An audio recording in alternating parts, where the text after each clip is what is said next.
Well, here I am once again yapping about MLP, which I haven't done for quite some time now. That's because not only do I have other videos to script and work on, not only is hunting for a job the worst thing ever, but I sorta don't want these MLP related videos to take up my channel all that much to the point where people will consider me just another brony YouTuber. Since my inner brony phase is still going on and won't be going off anytime soon, aside from just Equestria Girls reviews, I figured we'd shake things up a bit and talk about a specific topic about MLP for now. Alright, with that settled, let's get into today's topic, something I've been wanting to talk about for ages.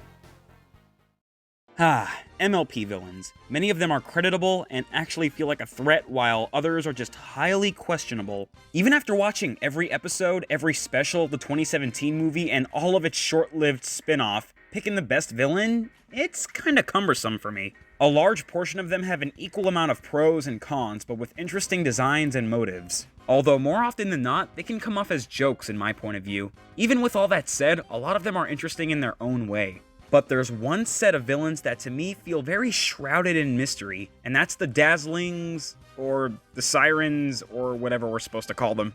These three go by the names Adagio, Sonata, and Aria. First things first, let's quickly go over their origin story and motives for becoming evil.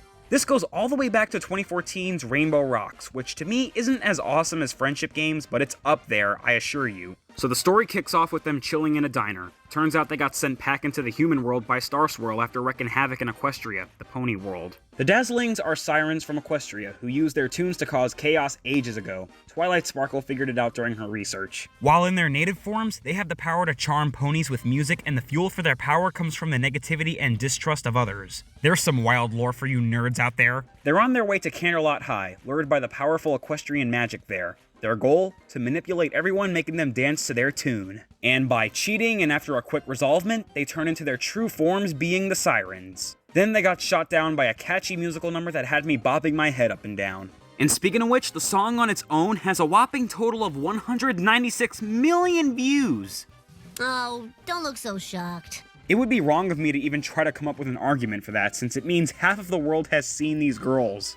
After the epic musical number, their pendants break and their voices now sound as good as nails on a chalkboard. Then they leave in shame after getting booed at, and that's it.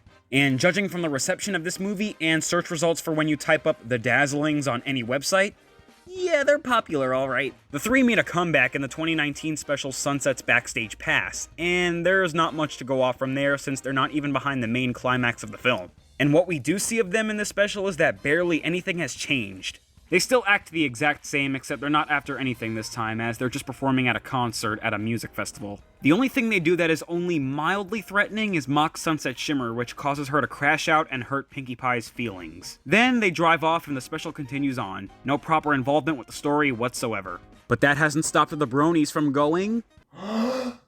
hot! Apparently, these three only get a total of 11 minutes of screen time in the whole Equestria Girls series, according to this video by Jawbreaker. This includes Rainbow Rocks and Sunset's Backstage Pass. Can you imagine? Just 11 minutes? Given how much they bring to the community, it's a real shame they're so underutilized.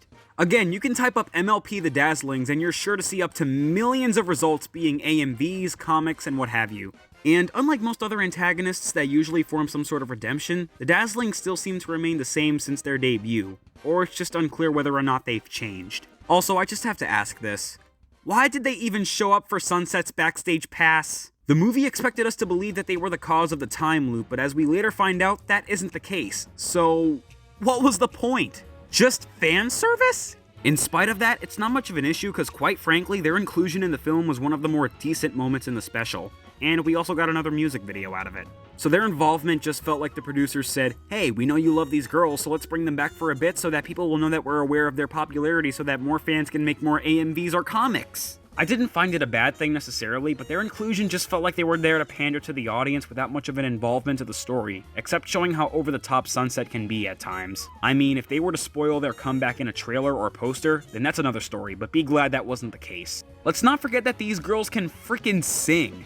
I wish I could have you all take a listen, but YouTube's copyright system is and will always be a... An obvious reason as to why people like me appreciate these three is that they were the only ones to actually be treated as big-time baddies way more than others. Not that kind of baddie. The only reason why they lost in the first place was because Sunset pushed through and showed to them the true person that she was after literally talking down to her in one of the scenes prior to the climax. But now time for the real question, which is the whole reason why you're watching this. Why haven't the Dazzlings received a redemption arc in Equestria Girls? Well, to give a basic answer, it wasn't really needed all that much. This franchise is quite notorious for its obsession with having villains be forgiven for their crimes. Minus that one. And that one. And, oh yeah, especially that one. If you were to have one of these freaks recover from being psychos, it would be just as stupid as this. Oh wait, they did try that, never mind. But back to the Sirens. Personally, I think if they were to redeem themselves, it would have added nothing to the series. It would have just been another scenario we had with the first film where it wasn't clear if they were reformed or not until the next movie, which as we know, isn't the case, thankfully. And unlike the other antagonists of Equestria Girls who did what they did because of something dumb, like wanting to be admired as a professional actress, erasing people's memories because they were too shy to say hello, or just because they wanted things to be perfect, the Dazzlings caused their actions because they are proper villains that have proper goals and achievements. Having everyone obey them wasn't even half of what they were planning to do if they succeeded. The Sirens are stuck as threats, and we're just gonna have to accept that. So doing the opposite immediately after Sunset's reforming moments wouldn't make it any more special. Sunset's redemption was important, and I wouldn't want for that to be shrugged off as nothing if another recovery were to be done immediately after. Their chemistry in both of their appearances really shows that they can work as characters on their own without the "we forgive you" nonsense. This is one of those instances where it's okay to not force forgiveness upon someone if they don't want it that way. That might sound difficult to believe, but it works fine in this case. Something that would have backed that analogy up is if Hasbro got their feet wet some more and done something better with them. It's a bummer how underutilized they seem to be here because their dynamic had tons of potential and many chances for a character arc. It would have been interesting to see where things could have gone with these three, since it's clearly specified how they get on each other's nerves so often.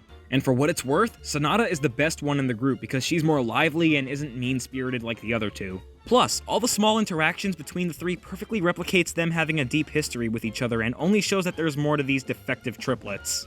There's clearly more than meets the eye with the Dazzlings, but Hasbro just wrote them off as random meanies from the looks of it. One music video was not enough. Lyra, Bonbon, and many other side characters had their own shorts and such, so why not them? Plus, if you know MLP, then you'd know that G4 is no stranger to giving villains their own episode or short.